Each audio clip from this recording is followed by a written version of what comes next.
ছবি ভালো হলে লোকে দেখতো, প্রচারের দরকার হতো না। তো উত্তম কুমার না বলার পর কি একটু মন খারাপ হয়েছিল? একটু তো মন খারাপ হবে।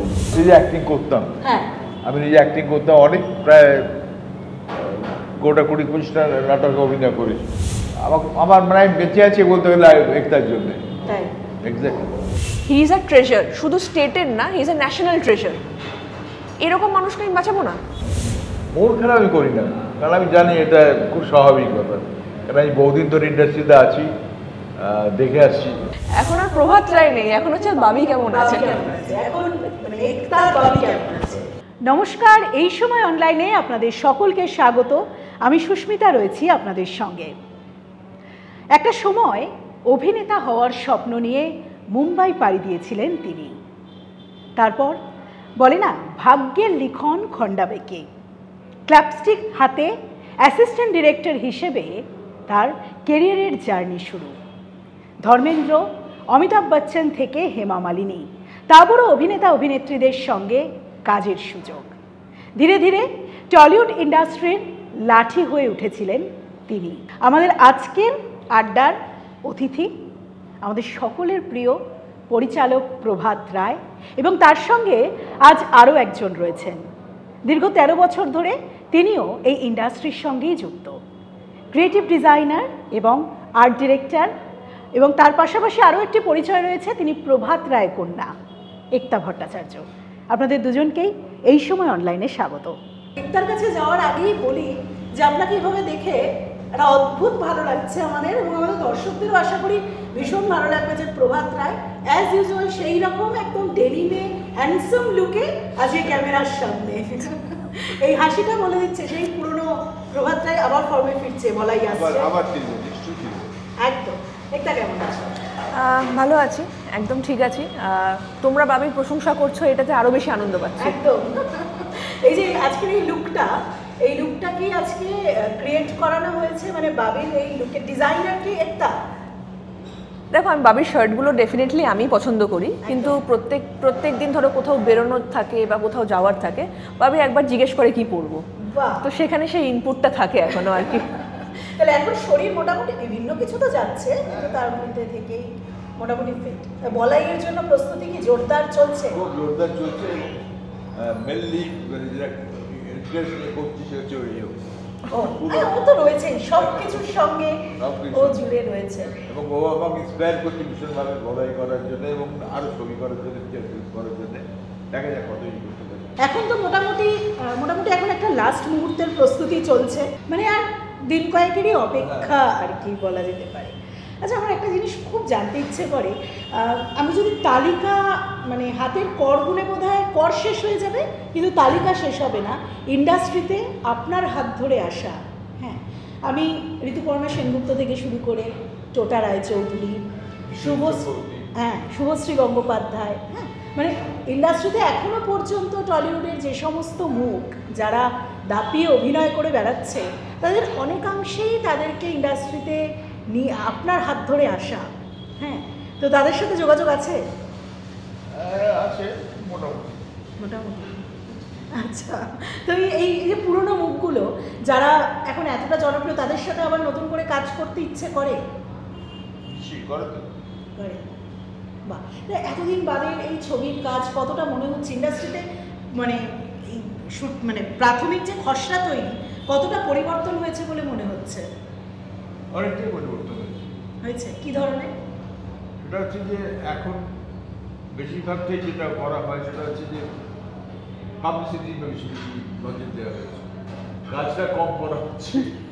মানে ছবিগুলো ভালো করে তৈরি করা বা ছবিটাকে দর্শকের সামনে প্রেজেন্ট করা, সেটার চেয়েও বেশি হচ্ছে পাবলিসিটি। আচ্ছা, পাবলিসিটি নজরটা বেশি, মানে কন্টেন্টের থেকে প্রচার নির্ভর সিনেমা বেশি হয়ে গেছে। আচ্ছা, আপনাদের সময় কি এইভাবে পিআর হতো? না, হতো না। প্রভাত রায়কে কখনো নিজের জন্য পিআর করতে হয়েছে? ছবি ভালো হলে লোকে দেখতো, প্রচারের দরকার হতো না। প্রচারের দরকার হতো শুধু ধরুন একজন দুজন তিনজন দেখার পরে যদি ভালো লাগে, মুখে মুখে প্রচার করতে হবে। আচ্ছা, এই যে এখন যে বিষয়টা হচ্ছে সেটাকে কিভাবে দেখেন? মানে সেটা কি প্রচার তো দরকার মানুষের? প্রচার দরকার নিশ্চয়ই, আমি বলছি না প্রচার দরকার নেই, কিন্তু প্রচারটা বেশি হয় মানে ছবিটা হয়তো ভালো হয় কিন্তু প্রচারটা এত বেশি হয়। প্রচারের জন্য ছবি রেখেছে। বাহ, আচ্ছা রিসেন্ট সিনেমা দেখা হয়েছে কিছু? স্বার্থপর দেখা হয়েছে। বাহ, স্বার্থপরে ভালো। আচ্ছা, আর একটা নতুন ডিরেক্টর। হ্যাঁ, না আমি এখানে একটা ইন্টারাপ্ট করে বলছি, বাবি একটা খুব মজার কথা বলে। বাবি যখনই পিআর নিয়েও তো ধরো বাড়িতে আলোচনা হলো বা যা হলো, আমার যেটা খুব ভালো লাগে, বাবি বলে দর্শকই আমার সবচেয়ে বড় পিআর ছিল। ঠিক, এই যে মুখে মুখে প্রচারটা তো মেন শব্দ এখানে। তো বাবি সবসময় এটা বলে আমার দর্শক আমার সবচেয়ে বড় পিআর। মানে দর্শকের আশীর্বাদেই তো, দর্শকের প্রচারেই সবচেয়ে বড়। বাহ, মানে সেই জায়গাটা পাওয়া গেছে একদম। আমি বলছি আপনি তো দুটো ইন্ডাস্ট্রিতে, মানে বলিউডেও আপনি অনেকটা সময় মুম্বাইতে আপনি কাটিয়েছেন, হ্যাঁ, সেখানে এখন রিসেন্ট মুম্বাইতেও যাওয়া হয়নি শরীরের কারণে, কি মুম্বাই যাওয়া হয়েছে এর মধ্যে? এর মধ্যে যাইনি, ওই ছবি করার সময় যখন মিউজিক রেকর্ডিং করতে তখন আরডি বর্মন করেছে মিউজিক বা বিলানি করেছে, তখন মিউজিক করতে যেতেই হতো। ওখানকার যে স্ট্রাকচারে কাজ হয় তার সঙ্গে আপনি ডিরেক্ট টলিউডে কাজ করেছেন, এই দুটো স্ট্রাকচারের মধ্যে কি বিস্তর পার্থক্য? হচ্ছে যে ওখানে সবটাই এত বেশি প্রফেশনাল, মানে কাট পড়া পরে বা প্যাকআপ পড়ার পরে লোককে পাওয়া যায় না। আচ্ছা, কিন্তু এখানে প্যাকআপ পরে খানিকক্ষণ গল্প টল্প করা, আড্ডা ফাড্ডা মারা হয়, সেগুলো ওখানে হয় না। ওখানে হয় না, মানে এই আড্ডার পরিবেশে কাজ করতে কি ভালো লাগে? এখানে পরিবেশে ভালো লাগে, তাই না? না যেহেতু এখন আমি এখানে বলছি, যেহেতু আমি এখন নিজেও বম্বেতে কাজ করছি ডিজাইনের, মানে এটা এখনো কিন্তু ভাবি যে ডিসক্রাইব করছে ওখানকার অ্যাটমসফিয়ার, এটা কিন্তু এখনো ওখানে তাই আছে। মানে সবাই খুব প্রফেশনাল। মিটিং করে গাড়িতে উঠে বাড়ি। আমাদের এখানে যেমন নেমে হয়তো সিঁড়ি থেকে নেমে বা চা খেলাম, একটু গল্প কথা বললো, মানে ওটা কিন্তু খুব একটা ওখানে নেই। মানে প্যাকআপ পড়ার পরে কেউ পাশে থাকেই না, তাই না? বাহ, আচ্ছা আমার মানে অনেক দিন আগে একটা সাক্ষাৎকারে শুনেছিলাম আপনার এই গল্প, সেটা হচ্ছে যে মহানায়কের জন্য আপনি একটা স্ক্রিপ্ট লিখেছিলেন, কিন্তু সেই স্ক্রিপ্টটা বয়সের কারণে মহানায়ক বলেছিলেন নাসিরুদ্দিন শাহ সেটাই অভিনয় করেন। সেই গল্পটা একটু বলবেন? দর্শক না আপনার জীবনে ছোট ছোট গল্প লিখে, আমার লেখা গল্পটা মানে মেনলি হচ্ছে উত্তম কুমারকে নিয়ে লেখাই উদ্দেশ্য ছিল। হ্যাঁ একদম, উত্তম দাকে ভেবেই লিখেছিলেন। হ্যাঁ, তো ওনাকে গল্পটা শুনিয়েছিল তখন, ওটা খুব ভালো লেগেছিল, খুব ভালো গল্প, খুব ভালো। কিন্তু এই যে বয়সটা তুই লিখেছিস সেটা আমাকে মানাবে না। আচ্ছা, তুই তো কম বয়সে কাউকে নেই। আচ্ছা, তো তখন আমি আমার মাপতে হবে নাসিরুদ্দিন শাহের কথা বলে, এখানে ওর সঙ্গে কাজ করেছিলাম, তো নাসিরুদ্দিন যে বলি ও সঙ্গে সঙ্গে লাগে। তো উত্তম কুমার না বলার পর কি একটু মন খারাপ হয়েছিল? একটু তো মন খারাপ হবে, ভেবেই লিখেছিলাম, কিন্তু সত্যি করে ওটা তখন বয়স হয়ে গেছে, ওটা তখন ঠিক তো বছর বয়স হয়ে গেছে, করতে পারে। মহানায়ককে দেখার তো আমরা পর্দায় ছাড়া, মানে আমাদের সেই সৌভাগ্য মহানায়ককে দেখার হয়নি। মানে আমি আমার কথা বলছি, আমরা আমাদের এই প্রজন্মের তো মহানায়ককে দেখার সেই সৌভাগ্য হয়নি। আপনাদের চোখ দিয়ে আমরা যতটুকু গল্প শুনতে পারি, জানতে পারি, কিছু মজার মুহূর্ত রয়েছে মহানায়কের সঙ্গে গল্প আড্ডার? খুব আড্ডা মারতেন।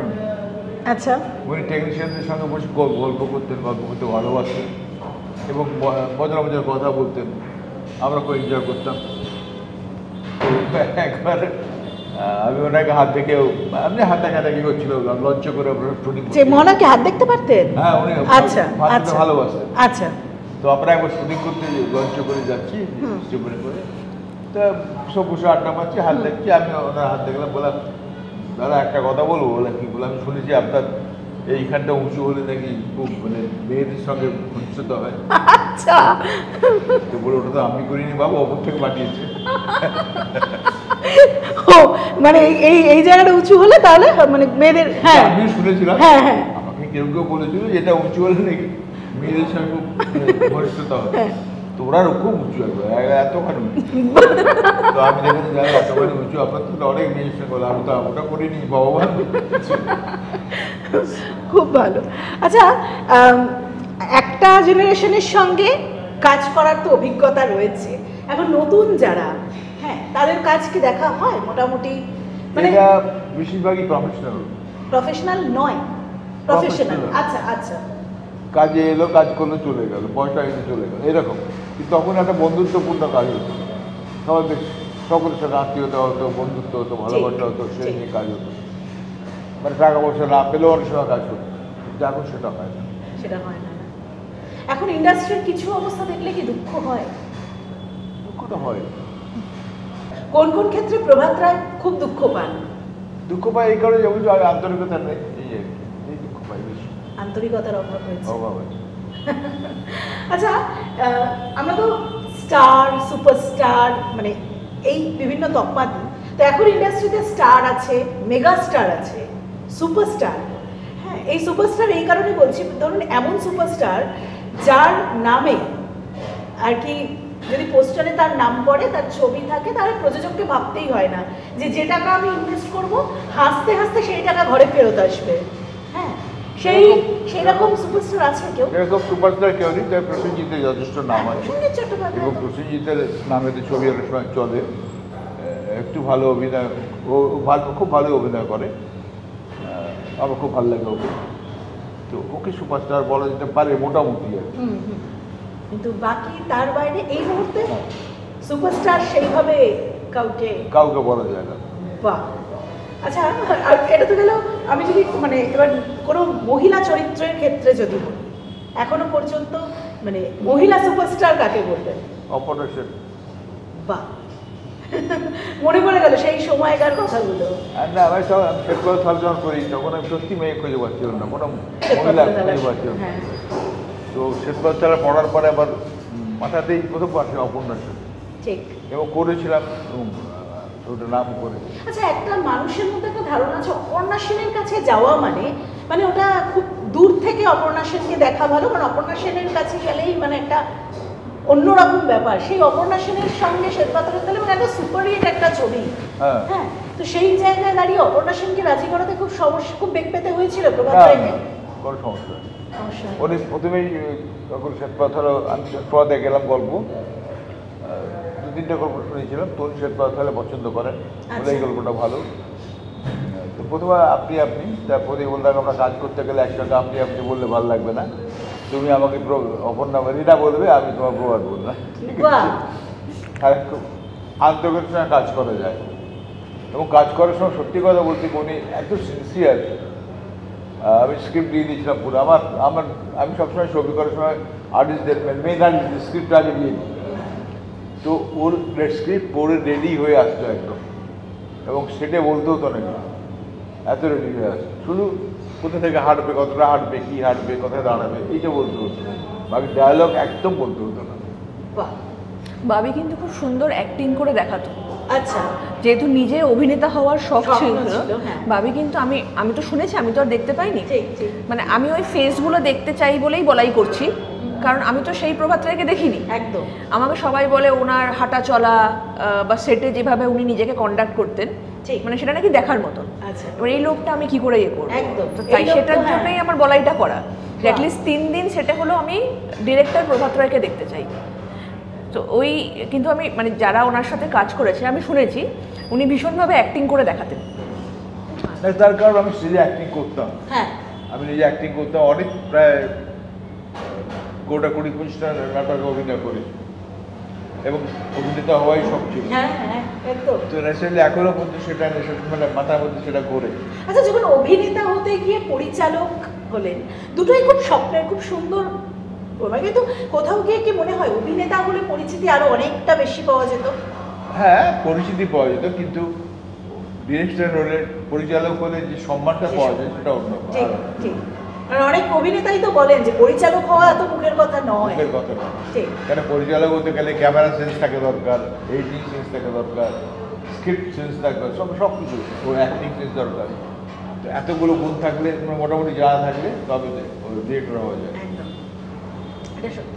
আচ্ছা, এক সময় খুব মানে আমি কি বলবো, এই শব্দ বোধহয় এখন হয় না, মানে সুপার ডুপার হিট ছবি লাঠি, তাই তো?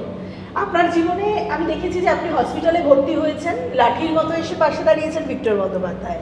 আপনার জীবনে তো আরো একজন এখন লাঠির মতো পাশে দাঁড়িয়ে আছে ঢাল হয়ে, কে এসে বুঝতে পারছেন? একতা ভট্টাচার্য। নিঃসন্দেহে না? সন্দেহ নেই। একটা কি মানে মানে পর্দার লাঠির বাইরে একটা বাস্তব জীবনের লাঠি? বাস্তব জীবনের লাঠি আমার সব কিছু, সব খেয়াল রাখা, সব মানে আমার মানে আমি বেঁচে আছি বলতে গেলে একটার জন্য। এক্স্যাক্টলি। আমার স্ত্রী মারা যাওয়ার পরে অ্যাকচুয়ালি আমি অসহায় হয়ে গেছিলাম, মানে কোনো কিছু করার মতো ভাবতে পারতাম না। তো ও এসে আমাকে ইন্সপায়ার করে আবার কাজ করার জন্যে, আবার ছবি করার জন্যে, আবার কাজ করার জন্য। তো সেটা আমাকে আবার বাঁচিয়ে তোলে। একটা তো বলে যে আপনি একটা সন্তান। এক্স্যাক্টলি।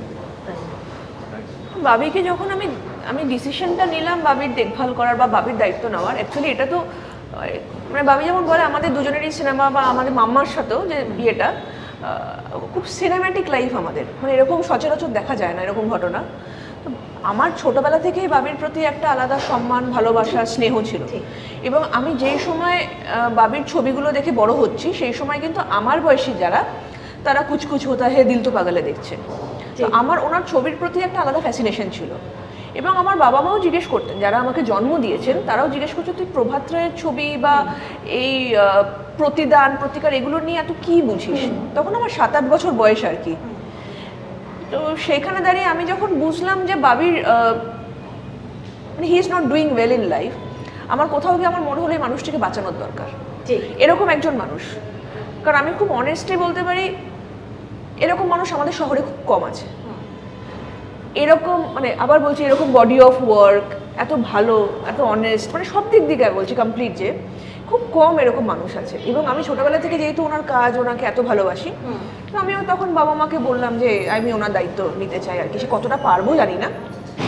তো বাবা মা আর হাজব্যান্ডের তো ফুল সাপোর্ট ছিল বলে আজকে 3টে বছর কেটে গেল, এখনও তারা ভীষণভাবে আমার পাশে। এবং যখন আমি দায়িত্ব নিয়েছিলাম না, বাবির শরীর খুব খারাপ ছিল, মানে আমার খুব চিন্তা হতো, মানে আমি কতদিন ভালো রাখতে পারবো, কতদিন খুব মানে মাম্মা চলে যাওয়ার পর নিজের এত রকমের ক্ষতি করছিল, মানে ওনার কোনো বাঁচার ইচ্ছেই ছিল না।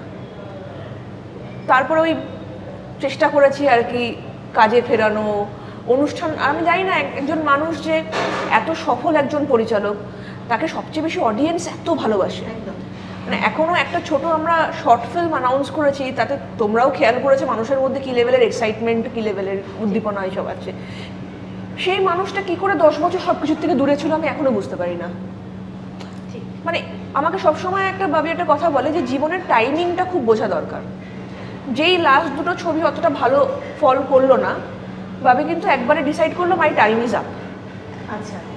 কারণ ওনার একটা প্রাইমারি টার্গেট ছিল লাইফে সবসময় যে আমি প্রডিউসারকে টাকা রিটার্ন দেবো। হ্যাঁ, যদি লাস্ট দুটো ছবিতে যেহেতু উনি মনের মতন সেই রেজাল্টটা হলো না, উনি কিন্তু আর কোনোদিন স্টুডিওতে যাননি 10 বছর।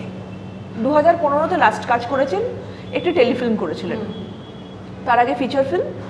আজকে 10 বছর পর আমার বাবিকে লিটারালি রাজি করাতে হলো একটা অটোবায়োগ্রাফি বা বায়োগ্রাফি লেখানোর জন্য।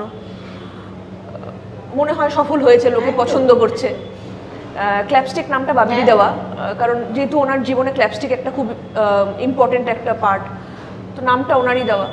তারপরে রাজি করানো ছবি করো, কারণ আমার মনে হয়েছে 1 বছর বসে বসে আমরা বই লিখেছি, এবার কি করবো, তাহলে চিত্রনাট্য লিখতে হবে এবার। একটা কথা বলে দিই, একটা কিন্তু ডিজিটাল হয়ে যাবে। আমি একবার কাছেও এই বিষয়টা নিয়ে আসতাম যে কান পাতলে শোনা যায় এরকমটাই যে প্রভাত রায়ের কন্যা হয়েছে কি আর এমনি এমনি? হ্যাঁ, নিশ্চয়ই কোনো ইন্টেনশন আছে। এই কোট আনকোট ইন্টেনশনটা কিন্তু বহু লোকের মুখে শোনা যায়, এটা চর্চায় আছে। মানে আমি তোমাকে সরাসরি এটা জিজ্ঞেস করলাম। আমার তো মজা হচ্ছে যে ওর কোনো ইন্টেনশন নেই আমার সম্পত্তি বা আমার টাকা পয়সা। আমার বাবি একটা কথা বলে, বাবির কথাই আমি আবার বলছি, কিছু কিছু সময় তো মানতে আমারও কষ্ট হয়, বাবির আরও বেশি কষ্ট হয়, কিন্তু বাবি একটা কথা বলেন, এই কথাগুলো তারাই বলে যারা কোনোদিন কারোর জন্য নিঃস্বার্থভাবে কিছু করবে না, বা তারা জানে কারোর থেকে কিছু পাবে না, এটা তারাই বলবে। কারণ এখন নাকি সমাজটা এমন জায়গায় এসে দাঁড়িয়েছে, লোকে যদি ভাবে আচ্ছা আমাকে ওনার জন্য কিছু করতে হবে, রিটার্নে আমি কী কী পেতে পারি, এই একটা ক্যালকুলেশন চলে। আর এইটা আমার মাথায় লাস্ট মানে এসছে না, আসেও নি। মানে আমার তো মনে হচ্ছে মানুষটাকে বাঁচিয়ে রাখতে হবে। হি ইজ আ ট্রেজার, শুধু স্টেটের না, he is a national treasure. এরকম মানুষকে আমি বাঁচাবো না? আর আমার বেস্ট ফ্রেন্ড। কিন্তু আমি বলছি যে ডিরেক্টর হওয়ার যে মানে আপনি যেটা বুঝতে পারছেন যে একতা এর পরবর্তীকালে একতাকে আমরা পরিচালক হিসেবে দেখতে পাবো। তা বাবি হিসেবে একতাকে কি কি টিপস দেওয়া হলো পরিচালক হওয়ার জন্য, কি কি হতে হবে, সবচেয়ে পরিচালকের সবচেয়ে যে শ্রেষ্ঠ গুণটা সেটা কি থাকতে হবে? একদম সেটা তো রয়েছে। হ্যাঁ সে গল্পটা যেটা যে গল্পটা মানুষ টাচ করবে, মানুষের মতো ডাক্তার সেই গল্পটা ঠিক করে তৈরি করা, এবং তারপরে ক্যামেরা সেন্স, টেকনিক্যাল সেন্স, এগুলো ওরা চাইনিজ খেতে এখনো আগের মতোই খুব ভালো। খুব ভালো। তাই কি একটা কি বকাচকা করে চাইনিজ খেতে কি একটু বকবে করে খেতে দেয় না? না না, চাইনিজ তো ডেফিনেটলি ভালোবাসেন। মানে আমি যা ওনার শুটিংয়ের গল্প শুনেছি, উনি লাঞ্চে মোটামুটি চাইনিজই খেতেন বা যে কোনো একটা মিল চাইনিজই খেতেন শুটিংয়ের সময়। কিন্তু বাবি যে কোনো বাইরের খাবারই পছন্দ করে। ওনার বাড়ির কতটা শাশুড়ি রাখে কন্যা, মা বেশি এখন কন্যা কম। মা বেশি হ্যাঁ, তা কতটা শাসন করে? খুব শাসন, খুব শাসন। মানে কি সকাল থেকে কি খাওয়া দাওয়ার ব্যাপারে খাওয়া দাওয়ার ব্যাপারে রেস্ট্রিকশন?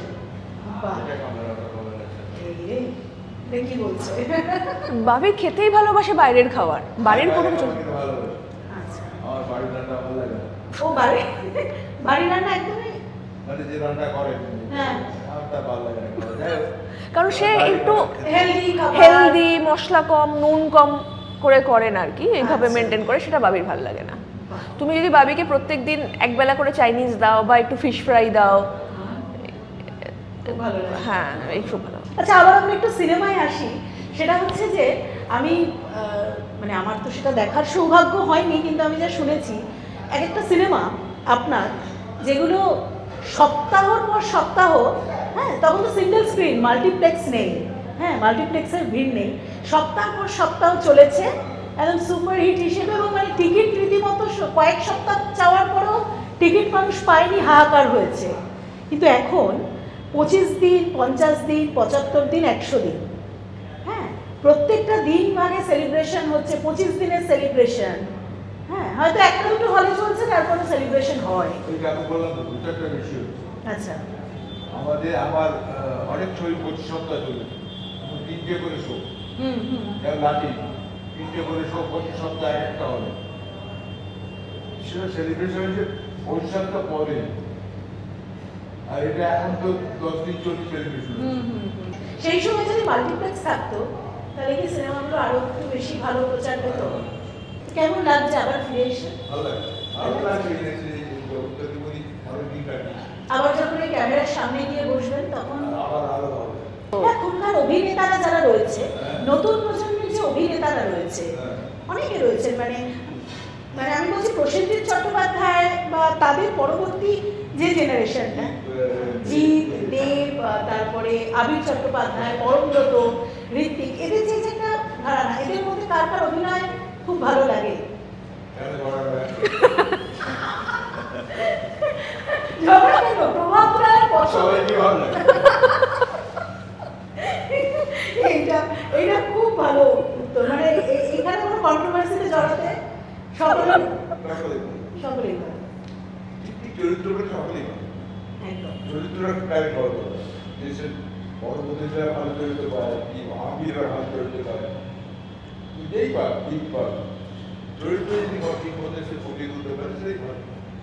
একদম। মানে সঠিক পরিচালকের হাতে পড়লে কি অভিনেতার অনেক ভালো লাগে। বাবি জিদ্দার সাথে 4টে ছবি করেছে, তো শুভদৃষ্টি তো তার মধ্যে ব্লকবাস্টার ছিল, গানগুলো এত ভালো ছিল, আমার শুভদৃষ্টি খুব প্রিয়। আমি তো নতুন চ্যানেলে দিয়ে কাজ করি, তাই কাজ করাতে পেরেছি, করার চেষ্টা করেছি, হয়েছি, তাদের মধ্যে মুখটা ছিল, আমি তাই পাবো। একদম। কিন্তু একটা জিনিস অনেকেই বলেন যে এই প্রজন্ম তাদের ধৈর্য অনেক কম। হ্যাঁ, সত্যি কি তাই? কি মনে হয়েছে? প্রভাত রায় তো এই প্রজন্মের সঙ্গেও কাজ করেছে। ধৈর্য কম। মনে হচ্ছে আমি একটু অভিনয় করি না। ধৈর্য কম, ধৈর্য কি সত্যি কম? সত্যি কম। তাই না? শিকারি ছিল অনেক কম। মানে ক্যামেরার মধ্যে দাঁড়ালাম, টাকা পেলাম, চলে গেল, এরকম একটা টেন্ডেন্সি হয়ে গেছে। মানে খুব তাড়াতাড়ি মানে জনপ্রিয় হওয়ার ইচ্ছে।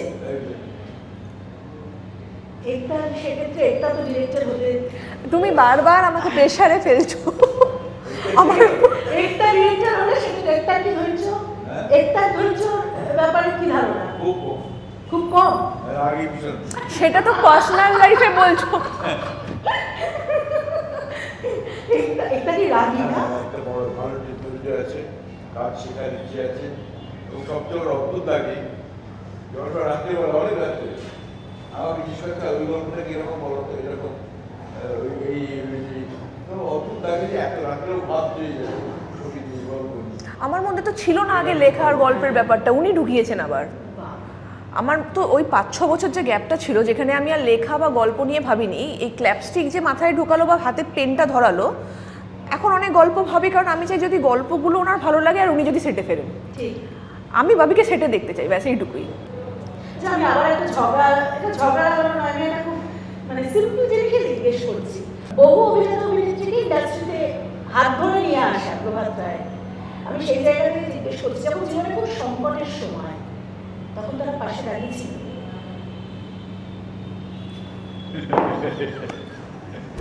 এক্সপ্রেশনের উত্তর তবুও আপনার কাছ থেকেই শুনতে চাই। এক্সপ্রেশনের উত্তর দাঁড়িয়েছিল কেউ? এটা শুধু ফিল্ম লাইনে নয়, ফিল্ম ইন্ডাস্ট্রি নয়, সব জায়গায় তাই। আপনি যে অফিসে কাজ করতেন সেই অফিসে যদি যখন রিটায়ার করেন তারপরে সে কেউ খবর নেয়, ফিল্ম ইন্ডাস্ট্রি দোষ দিয়ে লাভ রেখে এখানেও তাই।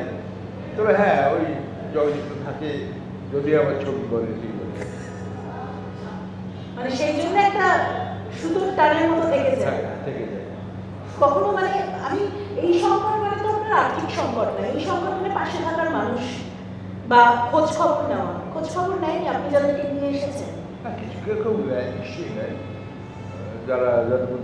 যারা আন্তরিক তারা নেয়, অনেকে নেয় না। তাদের কথা ভেবে কখনো মন খারাপ হয়েছে? মন খারাপ আমি করি না, কারণ আমি জানি এটা খুব স্বাভাবিক ব্যাপার। কারণ আমি বহুদিন ধরে ইন্ডাস্ট্রিতে আছি, দেখে আসছি অ্যাকশন ডিরেক্টর থেকে যা সামুদ্রিক যারা মানে ফ্যান ছিল, যে সমস্ত আর্টিস্টরা যারা রাত্রি বসে থাকতো সুখচন্দ্রের অফিসেতে কাজ পাওয়ার জন্য, যখন সুখচন্দ্র ছবি করা বন্ধ করবেন তখন তারা হ্যাঁ মানে ক্ষমতা যতক্ষণ থাকে ততক্ষণই পাওয়ার চলে গেলে আর কেউ আসে। এটা তুমি তো এই ফেসবুকে না, আমি দুজনের নাম এখানে বলবো, মাঝে মধ্যেই তারা খোঁজ নিয়েছেন, এখনো আমার সঙ্গে তাদের রেগুলার যোগাযোগ আছে। পার্টিকুলারলি ঋতুদি এখনো বাবির খোঁজ নেয় এবং আর টোটাদা বাবিকে খুব সম্মান করে। টোটা খুব সম্মান করে, প্রসেনজিৎ করে, শুধু আসতে আর কিছু করে না। চিরঞ্জিত চক্রবর্তীও মানে এখন কি হয়ে গেছে, বাবি না মানে প্রভাত রায় নেই, এখন হচ্ছে বাবি কেমন আছে। হ্যাঁ, এখন আর প্রভাত রায় নেই, এখন হচ্ছে বাবি কেমন আছে। এখন মানে একতার বাবি কেমন আছে, এই ব্যাপারটা ভালো লাগে। খুব ভালো লাগে। গর্বিত বাবির মতোই হাসিটা দিল। না, বাবির নামটা বাবির খুব পছন্দ, মানে বাবি যেমন আমাকে অনেক নাম দিয়েছে, মানে বাবলা মেনলি ডাকে, সবাই জানে আমাকে বাবলা বলে ডাকে। বাবলা ছাড়াও বাবু সোনা যা যা হয় আর কি, একটা বাচ্চাকে ডাকার মতন সব, মানে প্যাম্পার। একদম একদম। এই যে রাজনীতি, ইন্ডাস্ট্রির মধ্যেও রাজনীতি রয়েছে, আবার ইন্ডাস্ট্রির একাংশ অভিনেতা অভিনেত্রী তারা কোথাও গিয়ে রাজনীতির সঙ্গে যুক্ত, রাজনৈতিক মঞ্চে তাদের দেখা যায়, বিভিন্ন ক্ষেত্রে কেউ ভোটে দাঁড়িয়েছে। এই বিষয়টাকে কিভাবে দেখেন প্রভাত? আমার খুব ভালো লাগে। আচ্ছা, কারণ এই দুটো জিনিস একদম আলাদা, তো সেখানে দুটো জিনিসকে ম্যানেজ করা খুব মুশকিল। আমাকে এখানে আমি একটা কথা বলি, বাবি আমাকে একবার একটা কথা বলেছিলে, একমাত্র অ্যাক্টর পলিটিশিয়ান, মানে অ্যাক্টর যে পলিটিশিয়ান হয়েছিল, নিঃস্বার্থভাবে পলিটিক্স করেছিল, বাবি তাকে ভীষণ সম্মান করে, তার নাম সুনীল দত্ত। তুমি সুনীল দত্তের কথা আমাকে বলেছিলে যে একজন অভিনেতা যে পলিটিক্সে গেছে কিন্তু মানুষের জন্য প্রচুর কাজ করেছে নিঃস্বার্থভাবে। তো তারপরে ওনার ব্যাপারে না আমি পড়েছি, সত্যি তাই, আমি জানতাম না এতটা, বাবির কাছ থেকে শোনার পর আমি পড়েছি। আচ্ছা, এখনো যে কোনো বিষয়ে স্পষ্ট বক্তব্য রাখতে কোনো ভয়ের তো ব্যাপারই নেই, যে আমার ছবি আসলে কি হবে বা একটা পরিচালক হবে তাতে কোনো বাধাপ্রাপ্ত হতে পারে কিনা, এই ভয় কি করে? মানে কোনো ভয় নেই, মানে স্পষ্ট কথা বলতে গিয়ে এখনো ভয়ের।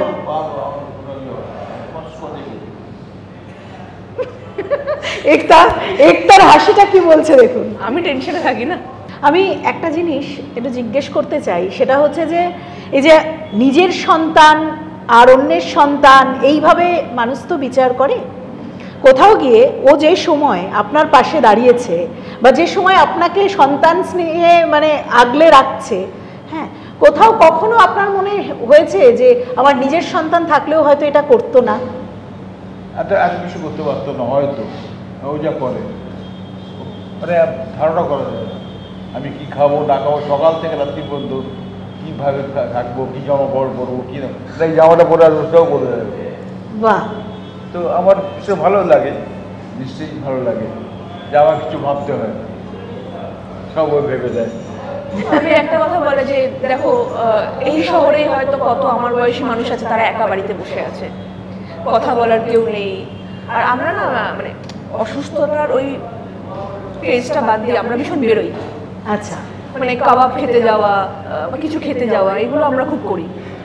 সেখানে মানে আমি মানে যেরকম আর কি সব জায়গায় যাওয়া বা আমি যতটুকু খাওয়া, এগুলো আমরা করি আর কি। আমি যেমন কিছু কিছু ভীষণ আবদার থাকে যে আজকে যদি আমার ডায়ালিসিস থাকে তাহলে যেন আমি রাতে এই ডিনারটা করতে পারি, এই চকলেট লাগবে, ওই মিষ্টি লাগবে। তো আমার এগুলো খুব ভালো লাগে করতে। ঠিক। ইনফ্যাক্ট আমি তো বলছি মানে কি ক্রিম ইউজ করবে, কি লোশন ইউজ করবে, সেটাও আমি চেষ্টা করি যেন ভাবি প্যাম্পার্ড ফিল করে। সেটা এখন জানি না কতটা ভালো লাগতে পেরেছি, বাট চেষ্টা করে যাচ্ছি। একদম। ও আমি জিজ্ঞেস করবো, আমি সকালে ফোন করে জিজ্ঞেস করি কি খাবো। তাই? বাহ, তারপরে একটু একটু একটু বকাঝকাটা প্রতিদিনের রুটিনের মধ্যেই। ঠিক আছে।